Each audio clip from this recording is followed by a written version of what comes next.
Het Europaplan in Ljouwert giet de komende jaren vast op een skep. Er komen 3 fietstunnels onder de Valeriusstritten, de Haanse Stritwaai en de Heliconwaai terug. De kosten komen op zowat 14 miljoen euro. Dik 1 miljoen meer dan een jerdere variant van het plan.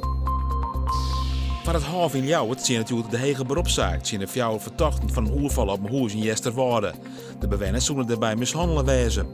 De rechtbank joeg jeder 2 verdachten straffen van 8 en 6 jaar. De horen 2 keer in vrijspraak. Er komt geen fusie tussen de 3 voetbalclubs in Haas. Ze kunnen het net eens worden hoe de dag waarop de wedstrijden spelen worden matten. De 3 clubs hebben nou verschillende speeldagen. Dat zou uiteindelijk de sneur worden matten. 4 Friese dorpen nemen deze week afscheid van haar basisscholen. Het geldt voor Abageer, Gwaingariep, Ketlik, Ziegelswaard en Bontebok. In het ene geval binnen er te min leerlingen. Op orenplakken kennen Lietse scholen financieel net meer uit. Joen opklarings uit het noordwesten, het wordt goed 11 graden. Morgen een groot pad van de dag droeg waar, maar een maximumtemperatuur om de 17 graden heen.